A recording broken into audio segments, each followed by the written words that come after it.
O Alain Badiou, ele é um dos filósofos mais interessantes que existem na contemporaneidade, principalmente por ele estar ainda alinhado a uma razão política, né? Ele é um filósofo marxista, comunista e que viveu muito da efervescência do maoísmo na década de 60 na França, mas que se manteve muito firme nessa postura política e que tem um diálogo enorme com filósofos de outros campos, né? Tem um livro dele aqui,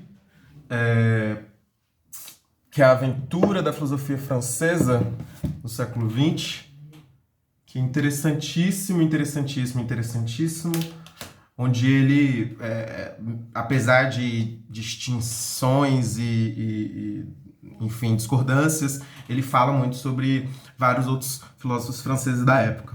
Mas hoje é um vídeo que, na verdade, é um comentário e querendo ou não, a defesa de uma ideia central que eu venho pensando depois da leitura desse texto, muito resultado desse específico do Badiou, que é um pequeno livro, um livreto, que é uma entrevista, na verdade, né, chamada Elogio ao Amor, do Badiou e desse, se eu não me engano, o dramaturgo é Nicholas Strong.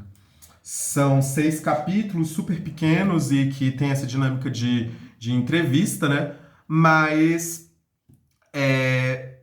para mim, é um texto muito interessante para a gente pensar um pouco sobre uma coisa que, querendo ou não, está intrínseca na discussão do canal, que são essas transformações do capitalismo, da modernidade e das tecnologias no século XXI, né? Querendo ou não, é o que o aceleracionismo sempre pensou.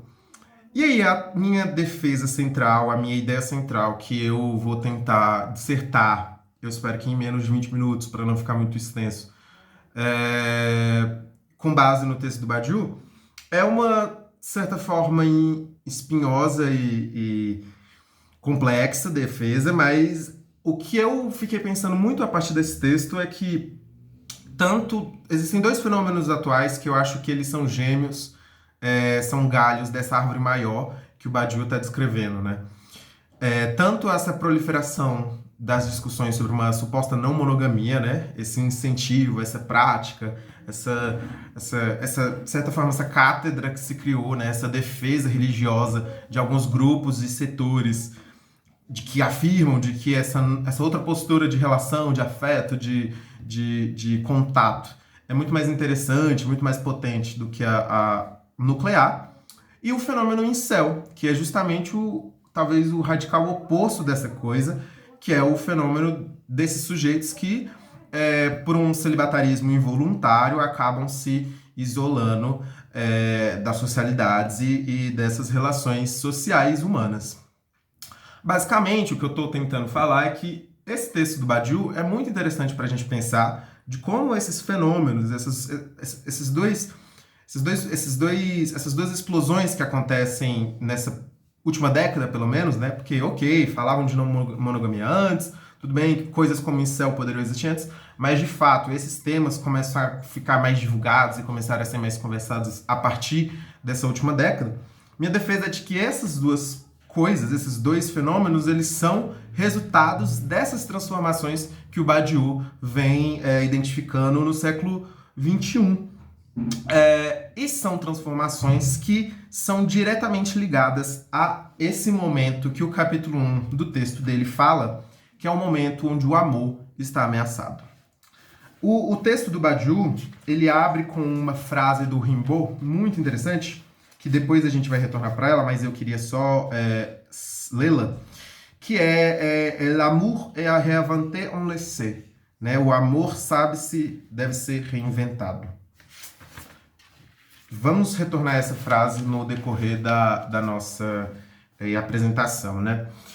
Esse primeiro capítulo, O Amor Ameaçado, ele é muito interessante porque o Badiou, ele abre essa entrevista citando um aplicativo chamado Mythic, que é um aplicativo de relacionamentos e que tinha várias frases nas campanhas de divulgação e de publicidade desse aplicativo que para ele sintonizavam muito esse momento de ameaça ao amor, né? Então eram frases de amor sem riscos, tenha o amor sem ter o acaso, você pode amar sem cair de amores, é perfeitamente possível se apaixonar sem sofrer. Então ele vê esses slogans, ele cita esses slogans e, enfim, para ele soa muito como representantes desse momento que ele fala que é um momento de libertinagem cômoda e consumista, né? Um momento onde a propaganda ela tomou outras proporções para a nossa sociedade. E é importante a gente situar de que essa nomeação dele, né, libertinagem cômoda e consumista, não é uma tentativa moralizante, né? Acho que é uma sensação de que alguns podem ter com o texto, né, como se o Badiou estivesse numa defesa quase conservadora ou num lugar assim como um Bauman, né, de falar da modernidade líquida, etc. Mas é uma crítica no sentido do capitalismo mesmo, de propaganda, de estruturas ideológicas. Para ele, esse não vou me envolver, né? Essa postura individual, contemporânea, esse receio do envolvimento por esse medo do acaso, ou medo do sofrimento, são tão parecidos quanto, por exemplo, um casamento arranjado, né? De antigamente. Então, o que acontece é que, em vez de uma ordem familiar, em vez de um componente que é um casamento como fruto de uma organização realmente familista, o que temos hoje, por influência do neoliberalismo, que é a minha defesa central, assim, né, é de que é a segurança pessoal que vai mediar essas tomadas de decisões, né, esse raciocínio para tomadas de decisões. Então, esse amor sem riscos para o Badiou soa quase como um amor com seguro total, né? Lembra a propaganda de guerra dos Estados Unidos de falar uma guerra com morte zero, né? Como se fosse possível, paradoxalmente, a gente, né, pensar uma guerra sem mortes. Outro ataque que o Badiou também cita nesse primeiro capítulo como um desses ataques ao amor é como vem existindo uma tentativa de negar a importância dessa emoção humana no sentido de reduzir ela a um cientificismo ou a só certa história social. Então, é o amor securitário, né? Existe uma noção de tanto um lado querer explicar as emoções e querer explicar, enfim, uma socialidade dessas só pela perspectiva biológica, química ou física, e outros que também tentam fazer uma explicação só no sentido social, né? De que é um sentimento que a gente simula e que a gente projeta, mas na verdade somos só animais e o que há é um desejo por reprodução, enfim. Todas essas explicações elas são extremamente toscas atualmente, né? Tanto as que tentam reduzir esse sentimento a uma produção bioquímica, quanto também a essas que tentam reduzir só a uma ordem de comportamento social, psicológico. Eu acho que o Badiou ele é muito assertivo em ver que como hoje os discursos sobre essa questão parece que estão nesse nível. E aí, enfim, o que eu acredito que esse capítulo deixa muito evidente é de que, sei lá, se a gente vê o neoliberalismo como esse regime do indivíduo, como esse momento de produção econômica política, onde o ego pessoal, o ego individual, ele está acima de todas as instâncias, de todas as socialidades, né? A experiência urbana, a experiência nas cidades, essa experiência do indivíduo, não existe mais um social, existe só o indivíduo, tanto a não monogamia, que é propagada como essa adoção de um modo de vida, de uma forma de ver outros corpos, outros sujeitos, outros objetos, enfim, de uma forma diferente de relação.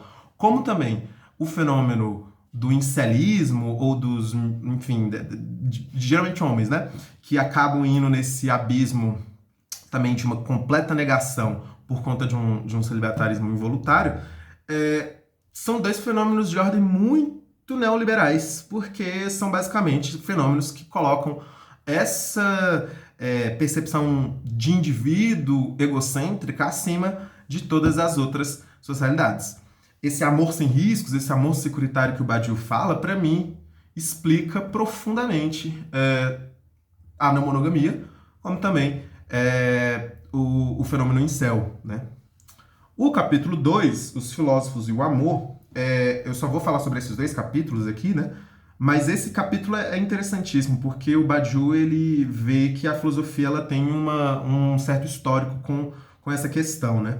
E apesar de ter intermediários e ter momentos, né, de diferentes percepções, ele pensa que ela oscila entre dois extremos. Então a filosofia ela tem essa tendência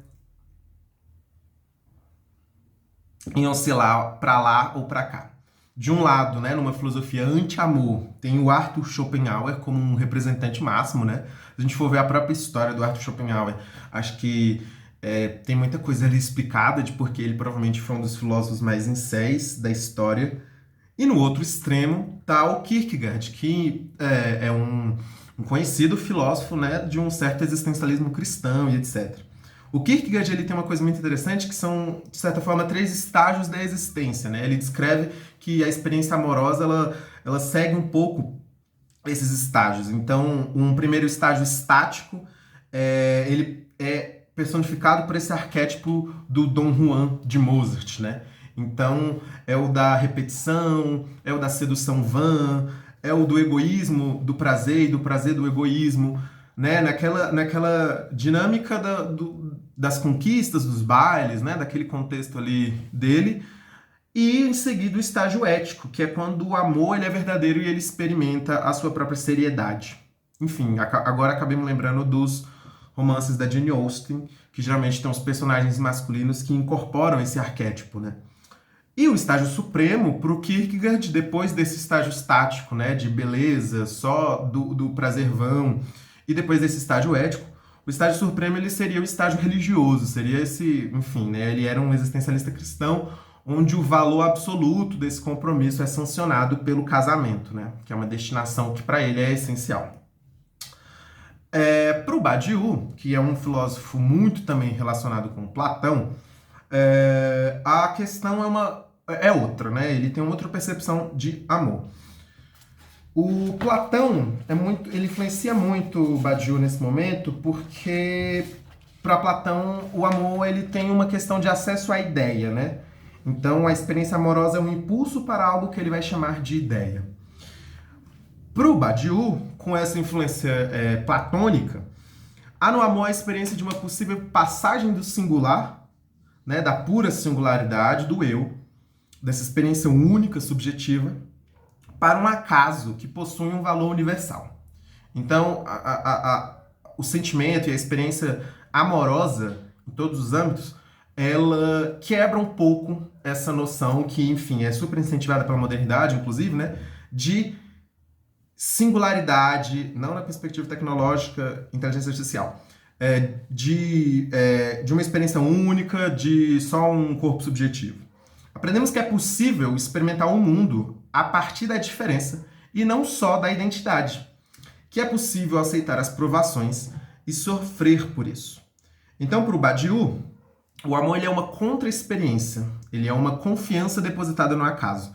Ele sedimenta aquilo que a filosofia francesa e Deleuze, principalmente, também, né, estavam muito curiosos, que é essa questão da diferença, né?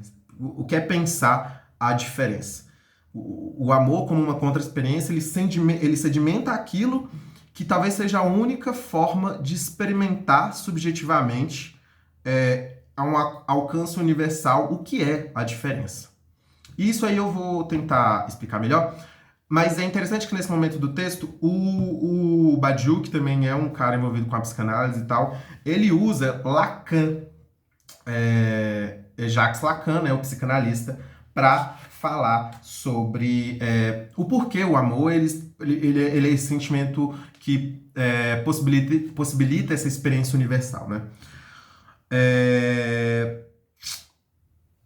Lacan é muito interessante para pensar isso também, porque o Lacan ele tem uma polêmica muito muito grande assim na trajetória dele, porque para Lacan ele fala que não existe relação sexual, né? Para Lacan não é possível a gente considerar de que é possível você tratar sexualidade a partir dessa ideia de relação, né? A partir desse eu e outro. Por quê?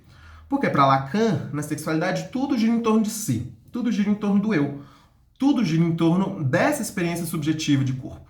Então, apesar de no tempo as pessoas estarem falando sobre sexualidade, relações sexuais, etc., para Lacan, o sexual ele não une, ele separa. Porque essa questão do ego e essa questão do eu, ela sempre está posta acima de muitas coisas. E querendo ou não, essa experiência da sexualidade, ela também está crivada na identidade do eu, que vai prevalecer em todos os sentidos. No final, o gozo, ele é pessoal, ele não é do outro, né? Tudo bem que busca e tal, mas na perspectiva da psicanalítica, para Lacan, não existe relação sexual. Mas o amor é o que surge dessa não relação. Porque o amor é o que pode potencializar a busca do ser do outro. A busca deste outro, né? Dessa diferença do outro. Ele vai além do narciso, ele vai além do narcisismo. Então, se a relação sexual é clivada apenas na identidade do eu, né? Nessa pessoalidade subjetiva, o amor que vai ser essa busca de abordar a existência do outro, que vai ser a busca de sair do eu e que vai mediar em um alcance até ontológico, né? O Badiou mistura, né, querendo ou não, há uma influência de Platão, é uma influência de Lacan, para pensar uma concepção filosófica do amor, que é também a da busca pela verdade, né? No sentido de que o saber do mundo, o saber da verdade, a experiência também do conhecimento, ela precisa ser compartilhada em dois e não um. Então, a experiência amorosa ela é viver pelo prisma da diferença, né? Nesse momento do texto é muito interessante porque aí, já finalizando um pouco, essa questão da diferença ela é importante a gente elucidar, né? Como é que se dá essa questão da alteridade.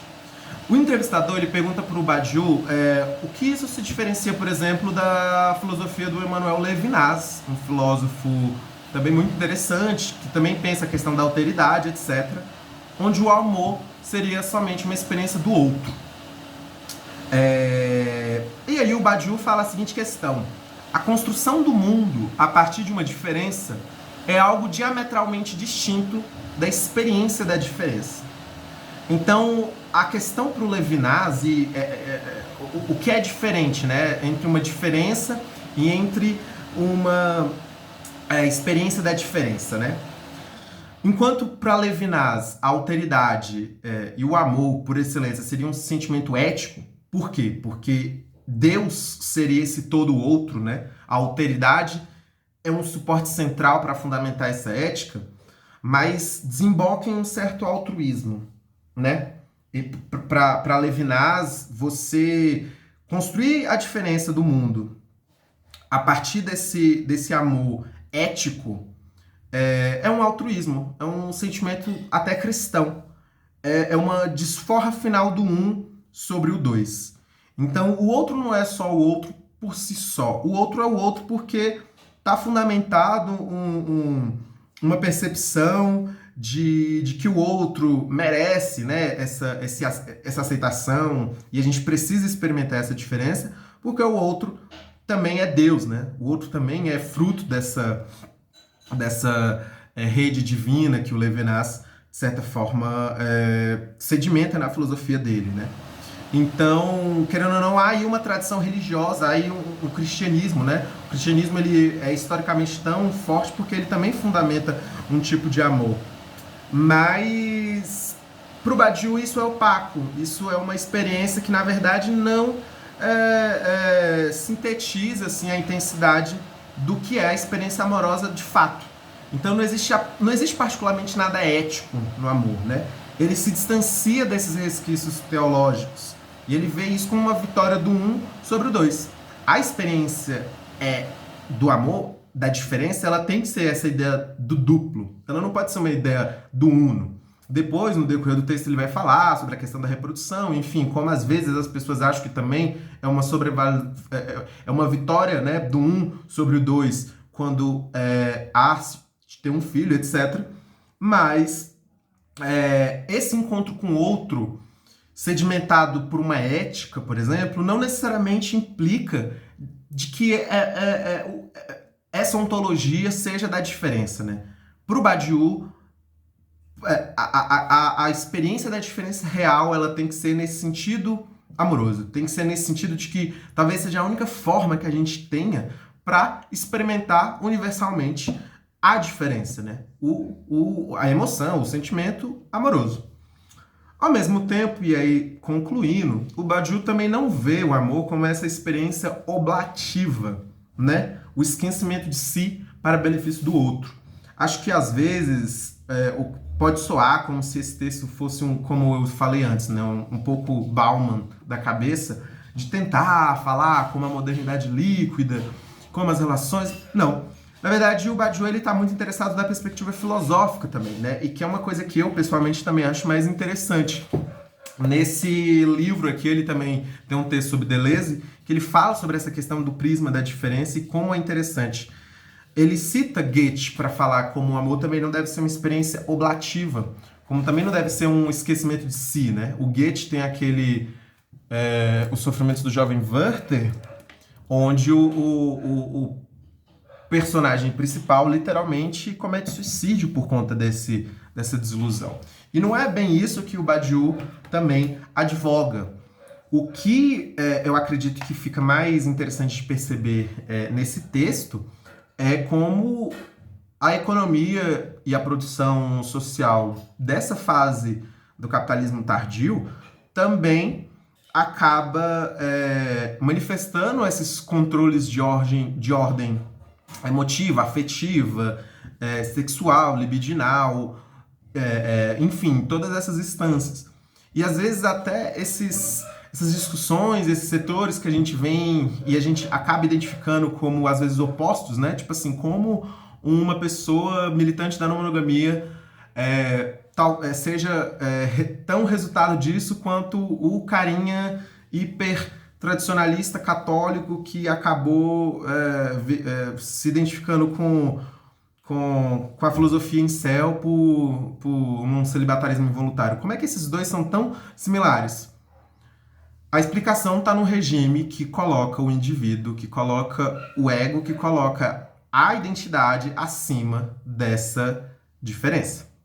Então, talvez pensar uma experiência universal pautada nessa diferença com D maiúsculo seja mais interessante do que qualquer militantismo de ambos os lados.